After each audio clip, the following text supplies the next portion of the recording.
Hey, everyone, and welcome to The Difference, a podcast highlighting leaders who are making a difference in their teams, in their stores, and their communities. I'm Alexis Whaley. And I'm Drew Holler. All right, Alexis, we just finished up with Kevin, who's store manager, neighborhood markets, that won Store of the Year. And we had a great conversation. I'm really anxious for people to hear. When you accomplish something like becoming the Store of the Year, it doesn't happen by luck. But what's amazing about his story is what else he fit into the epic year of 2020. When you listen to his story and what he was able to accomplish, both personally as well as professionally, it's an amazing story. So anxious for everybody to hear it. Yes, super incredible. I am going to go try to do 22 things for the rest of the day today and just keep it up And then go run on the treadmill for 5 hours tonight. Yes, I feel like I've been slacking. So that's right. Yeah, I feel like I've been slacking as well. I got to add more to my day. Yeah. That's a great conversation. Anxious for everybody to hear it. So we'll kick it off. So as we kind of jump into it, Kevin, you want to go a little bit into your career at Walmart and how you started, when you started? I started my career as an overnight stocker in Hattiesburg when I was a freshman going to USM. But my career has been a little bit unconventional, to say the least, because just like many managers throughout the company, I didn't come to Walmart looking for a career. I came to Walmart looking for an opportunity to help me through college. But the passion that I had for retail, it just manifested itself.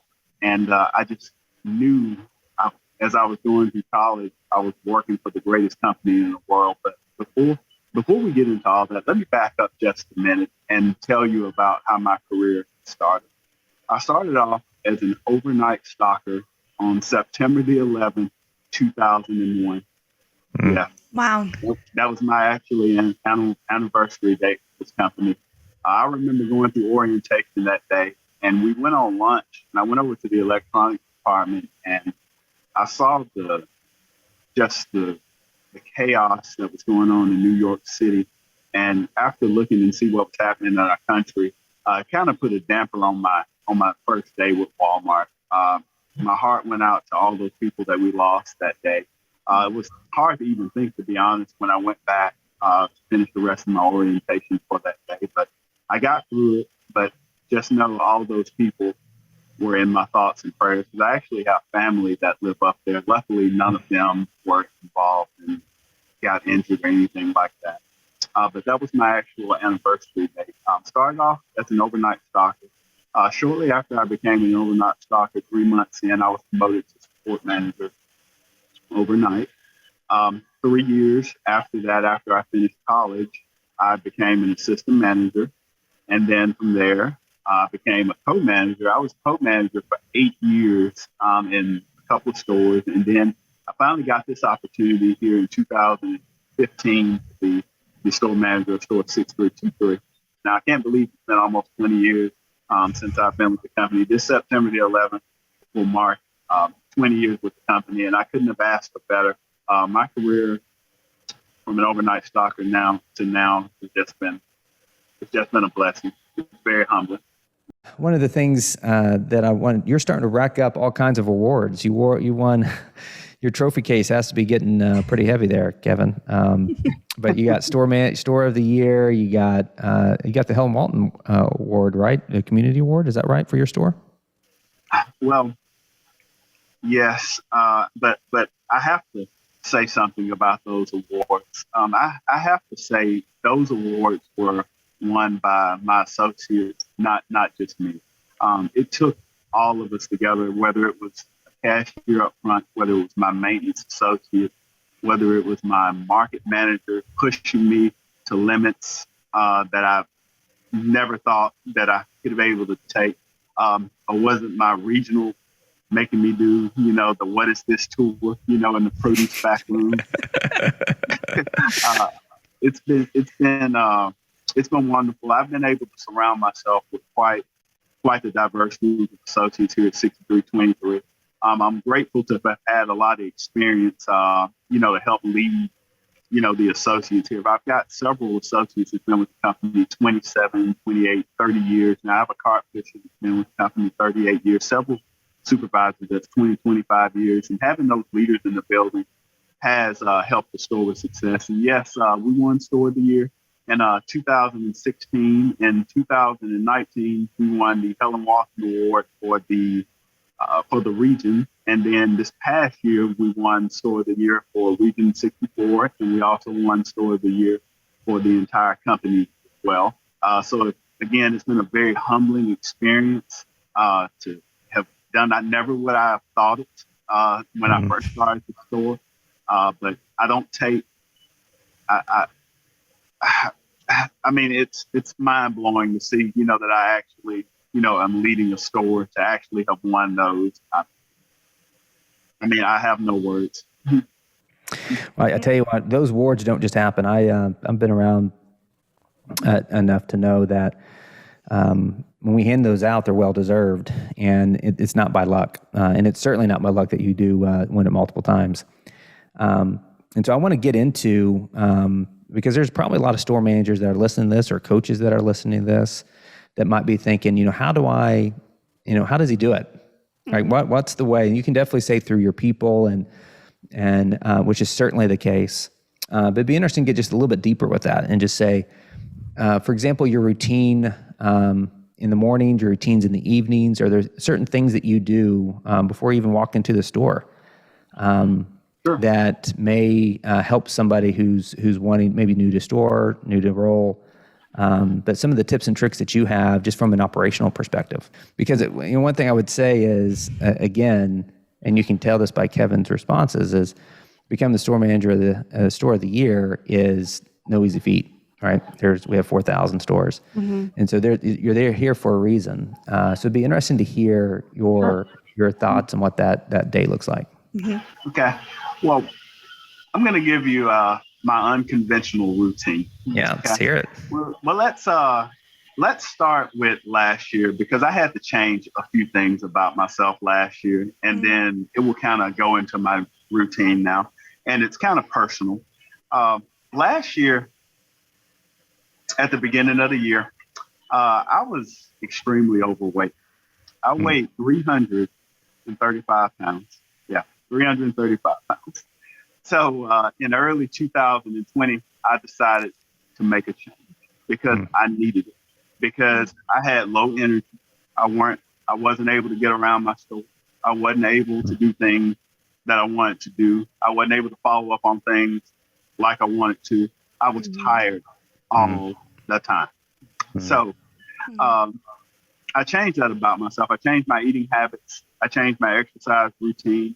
I changed everything, all while writing a book, all while doing everything I can to run store 6323. So I lost over 100 pounds in 2020. Wow, that's amazing. Over 100 pounds, and I feel so much better. A lot of customers came in the store and they were asking me was I sick, because there was a pandemic, and I had to tell them, no, everything that's happening is on purpose. But I feel so much better. And now that I've lost that weight, I'm able to do a lot more than what I could in the past. I'm able to move better. My body feels so much better. I'm able to follow up a lot more. And a lot of the associates, they can tell it. They tell me all the time, we're tired of seeing you. Why do you keep popping up in OPD? We got it. And I just feel so much better. So in order to get there, not only did I have to change my eating habits, I also changed something about the day that I do here. On my lunch break now, believe it or not, I actually go to the gym every day on my lunch break. I actually take an hour and I actually exercise for an entire hour, and then I come back to the store. But again, that goes back to self-care. As store manager, changing that about me has really helped me in my leadership style. So fast forward to now. So what does my routine look like now that I have the energy and now that I've lost the weight? So my day starts at 4 o'clock in the morning, believe it or not. I wake up at 4 o'clock in the morning. I know they're not there, but the first thing I do is grab my phone and I look for online pickup and delivery messages, to be honest, because that's the fastest growing portion of our business right now. We launched in 2016, 1 or 2 stores in our market, and it's just been just our growth vehicle here at 6323, very instrumental in our sales over the last 4 or 5 years, and it's continuing to grow. But and again, I know it's not there because those metrics don't come out until between 5 and 7 o'clock, but it's just the routine Sure. that I have. Once I do that, I check my email, and then after that, I get dressed. I make sure that, I help get my kids dressed, get them to school, and all that stuff. And then once that happens, I drive to work. I try to arrive about 30 minutes earlier than whatever my shift is that day. At 7 o'clock, I'm here, at 6:30, 6:45. If I'm closing, I try to get here a little early as well. Because if my overnight team is getting off at 7 o'clock, I want to make sure I have the opportunity to walk the store with them and the opportunity to teach and train and address any opportunities that may be out there. And it gives me an opportunity to talk and see what my overnight associates need as well. Maybe, maybe they need new boxes. Maybe, they want to talk about, how they can get better with Top Stock. Maybe they want to talk about performance, or maybe they just want to do that. But it starts with that. Then shortly after that, I do my store tour in the morning. I walk every aisle, every crack of this building, including the fuel station. I go behind the deli, the back room. Of course, I drive around the building before any of this starts. I mean, you name it. It takes me about 45 minutes to an hour to get that done. Once I get that done, I go straight into my management meeting with all the supervisors that's here, whether it's the lead over the front end, whether it's an academy trainer, whoever I can get to that meeting. During that meeting, we, of course, go through the normal cadence with sales, deliveries for the night, call-ins, the normal rigmarole. But one thing that I have changed that we do now, we actually go to the first-time pick rate metric on the metrics that matter, and we actually work that as a group each and every day. And we found so many different things by working that report, very eye-opening to some of the things that we found.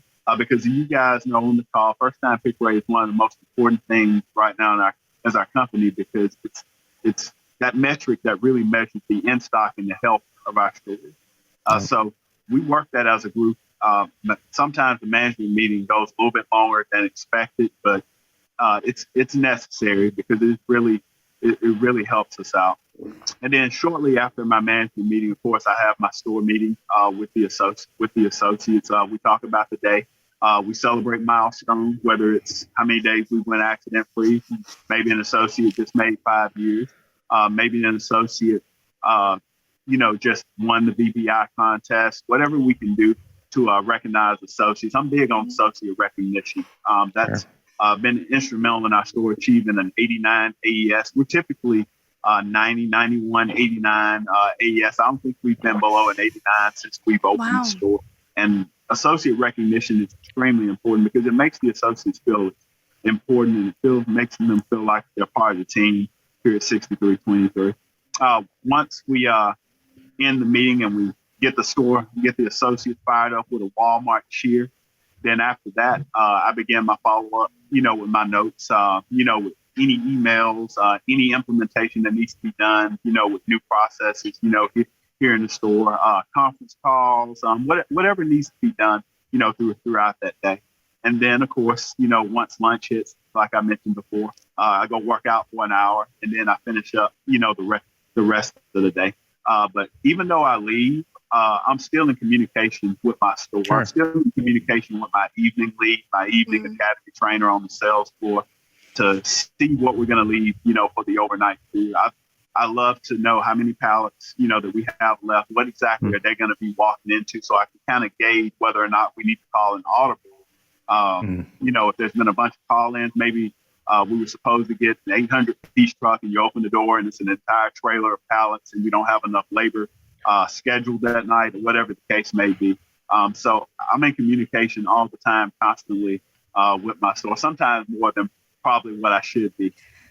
So it almost, I don't want to say never ends for me, but it's really important that I'm engaged all the time. Sure.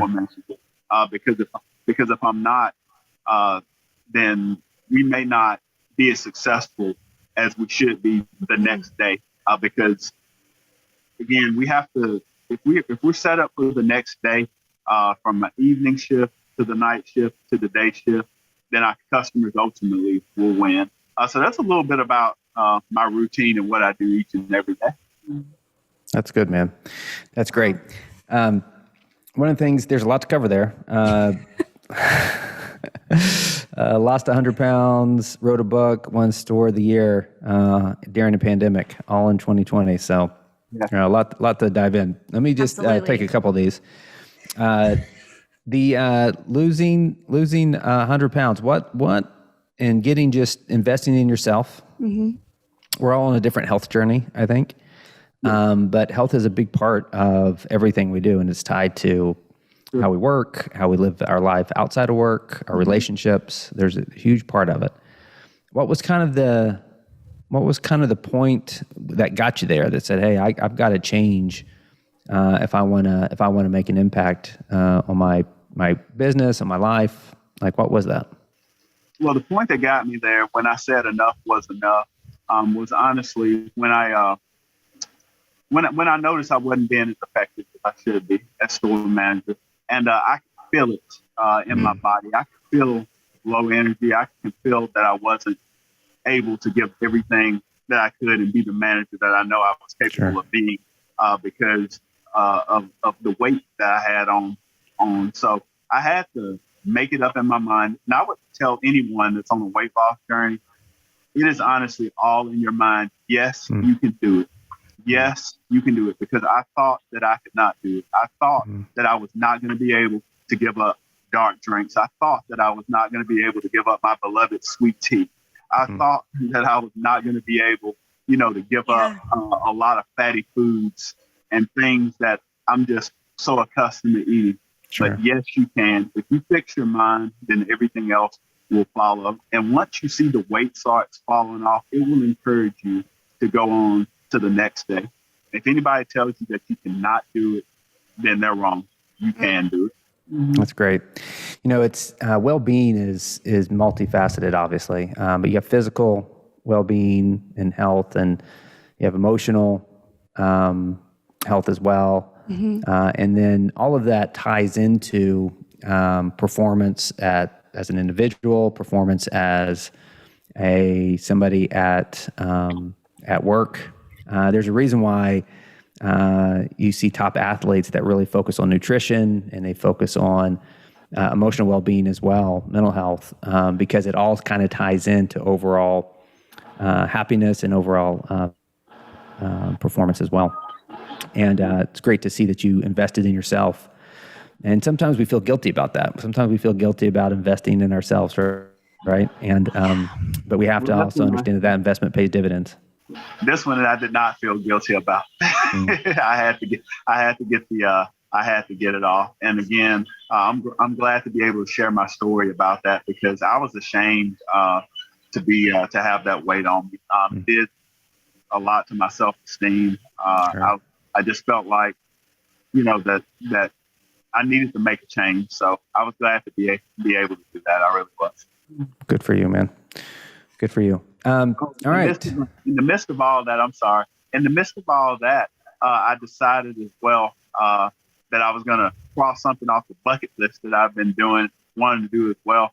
So I used my downtime to help write a book while I was losing the weight as well. As I was on the treadmill, I was getting my thoughts together. Downtime. After that, I go write it down. So yeah. Oh my goodness. Tell me about this book. Tell me about it. Yes. You wrote a book. I saw the title. You kind of talked about the motivation a bit, his bucket list, but you also had probably something to say. What's the general? First, tell everybody the title so they can see it. Look it up. My book is Extension 170.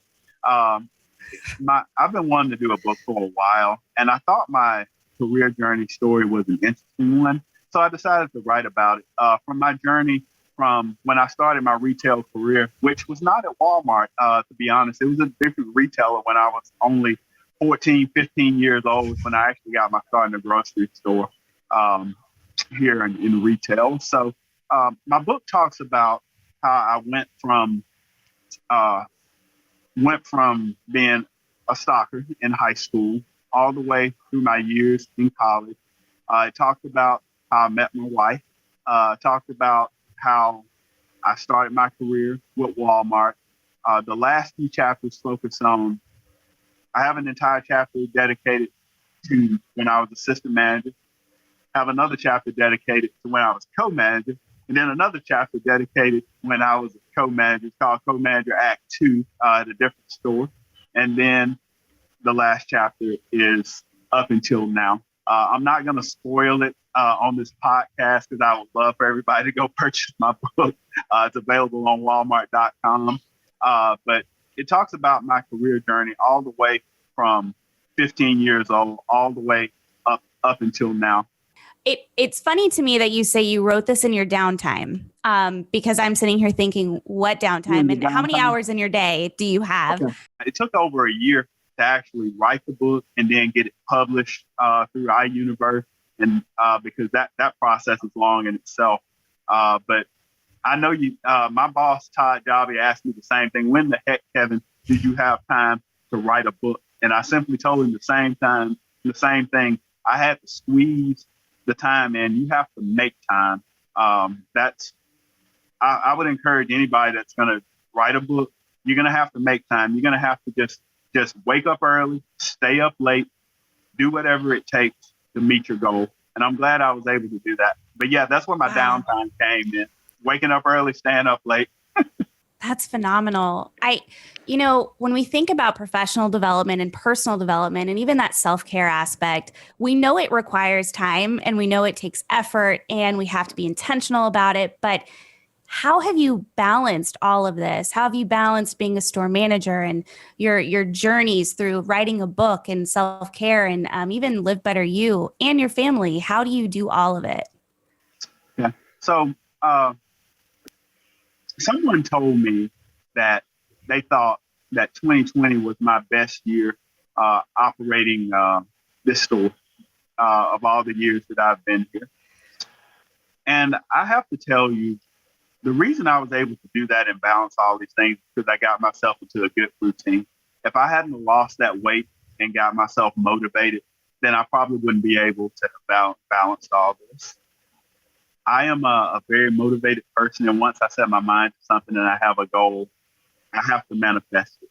I have to do everything that I can in order to meet that goal. I've never been a quitter, and I don't like to give up. I'm a big WWE fan. For those of you that don't know, that's why you look at my social media page, you always see the BPI winner holding the championship belt. Yes. But one of my favorite wrestlers, John Cena, he always talks about, never giving up, never quit. And that's one of the things that, I live by all the time. And Kevin, that's half the battle, right? Not quitting is half the battle. Oh, absolutely. And again, It's really a mindset. Even if I have a bad day, because we all have our share, of bad days. Sure. The next day is going to be better, because I do have bad days. My associates have bad days, but my job as a store manager is to keep my associates motivated. I have to keep myself motivated as store manager. If I know I haven't given everything I got to 6323 today, I'm like, okay, well, I'm going to channel my inner Kobe Bryant, and I'm going to make sure that tomorrow's a better day. Most of all, I'm proud of every associate that works at 6323, past, present, and future. All of those associates working together as a team has really helped this store improve. I was so proud this year to be able to accept the 2020 Store of the Year award in front of all the associates this year, because normally we would be at YBM and I would be on the stage in front of the other store managers and different leaders. But this year, a little different. I was able to accept that award from Kelvin and my regional Jillian right here at my store. And to be able to share that platform with the associates that made it happen was really, really phenomenal this year. So if I had to just tell you one thing that I'm most proud of this year, it would be the hard work that our associates have put into making 6323 successful. Good for you, man. That's awesome. one of the things I'd say is congratulations on Store of the Year again. Yep. And to your point, your associates deserve that recognition, but you do as well. And make sure that you're taking time to celebrate that. But somebody who's had a great 2020 through all of the ups and downs of that year truly shows your commitment to your team, shows your commitment to your community, and you're clearly making a difference, Kevin. So thank you for your time. Thank you for everything you're doing, and let us know how we can support you going forward. Okay. Absolutely. Thank you. All right, man. Have a great Thanks, day. Kevin. Thank you.